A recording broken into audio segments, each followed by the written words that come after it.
Good morning, everyone. Welcome to Pre-Market News and Views by In the Money Stocks. Today is Friday, March 16th, 2012. Let's get right into the charts here. We're going to start off with the S&P 500 E-mini futures. You will see that they are trading higher by about 3 points right now to 1404.75 per contract. So a decent little pop in the morning here for the futures. Futures are trading higher again. Once again, the rally lives on. The markets continue to trade higher. Stronger dollar had no real effect on the market this week at all. Once the dollar sold off, the markets once again inflated higher. So really a bulletproof market right now, and futures are trading higher. The CPI, Consumer Price Index, was just released. It came in at 0.4%, higher by 0.4%, and it looks like the market's just holding steady, trading up a little bit on that news. So once again, markets are trading higher to start the day. Couple of things to go over. First, I want to talk about gold. Gold has been in the toilet bowl lately, and it's continuing today. GLD is trading now at 159.55, and yesterday the GLD closed at 161.08. So another decline here for the GLD. That's a pretty solid move lower.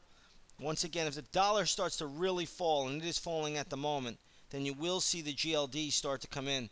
You can take here, look at the dollar spot price on the U.S. Dollar here, and you can see it's starting to really dip, and that may help to lift gold and silver, but both gold and silver are trading sharply lower this morning. Silver not as bad. It's getting a little bit of a pop now. I suppose GLD could get a little bit of a pop too, and then you see it starting a little bit as the dollar really sells off. But either way, both gold and silver have really been hit hard this week. Let's take a look at oil. Very, very important. Oil really, I think, holds all the cards to everything going forward. Oil's trading up a little bit, but just by 31 cents to 105.40 per barrel. Let's take a look at the USO this morning. You'll see the USO is really just holding steady. Yesterday it closed at $40.28. This morning it's trading at $40.40. Oil did come under some pressure and then recovered after there was a rumor leaked yesterday, and that's typically what happens during Options X, that the strategic oil reserves would be opened up by President Obama, and it looks like the UK will be doing that as well. But then later it was reported that the oil reserves were not going to be opened up, and oil somehow bounced back a little bit, but nonetheless never fully recovered. So we'll see where that goes today. But again, a stronger dollar will definitely bring in the price of oil. A weaker dollar will usually help oil inflate. And right now we're looking at the dollar. Here's the U.S. dollar index futures. You'll see they are really falling pretty sharply, at least at the moment.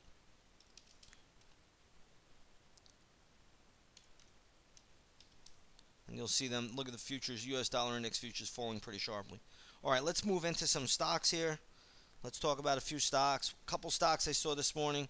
One was Transocean, trading up a little bit more. Transocean looks fine right now. I don't really see anything wrong here. The dollar falls, it's probably beneficial for Transocean. Nothing really wrong here, trading at 58 bucks. Still has further upside to go in my opinion, but nothing wrong at the moment from what I could tell. Let's take a look at this PWRD. This is called Perfect World. I believe this is a Chinese gaming company, internet gaming company.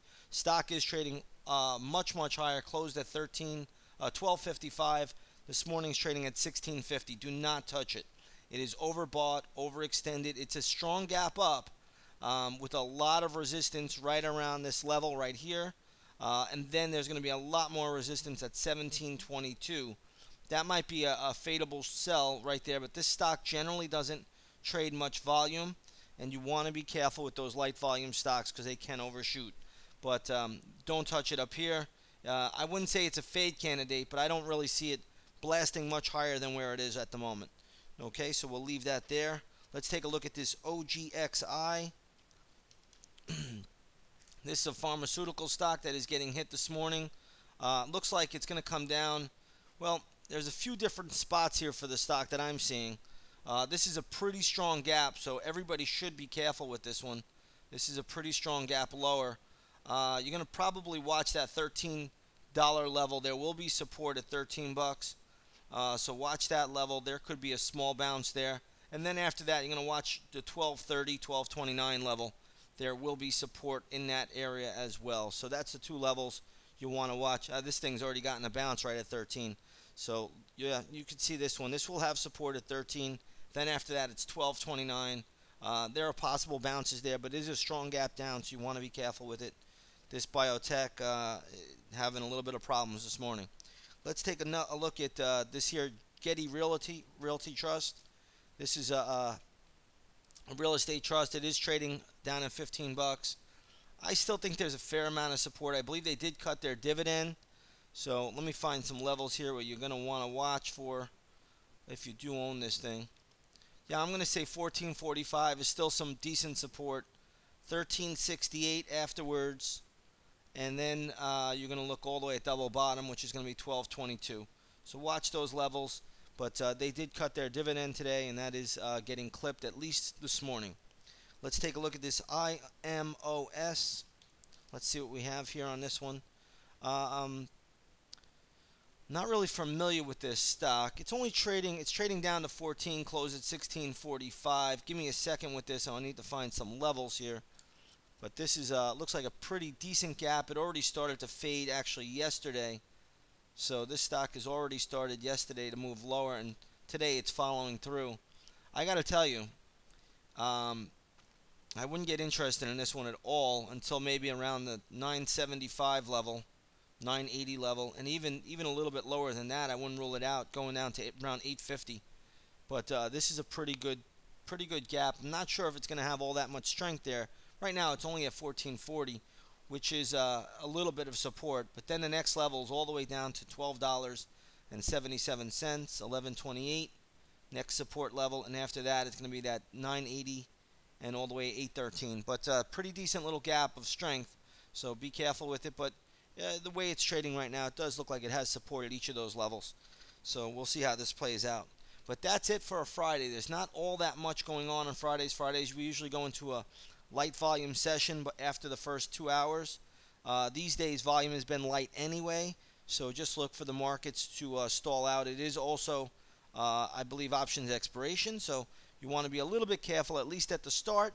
There could be some whipsaw, but after that the market usually dies down. I think this is a quadruple witching expiration date too, so everything under the sun will be expiring. Next week we will be changing over contracts on the futures. We will be going from the H contract on the E-minis, I believe, onto the M contract. So even the M contract will be pretty active today. And here you can see I just switched over the M contract, and you'll see how it's pretty active. So that's what you have to do. Make sure you roll over your contracts today, or at least by the close of the day, as we will be using the M contract next week. Alrighty, everybody. Take care. Have a great weekend, and I will see you all on the charts Monday morning.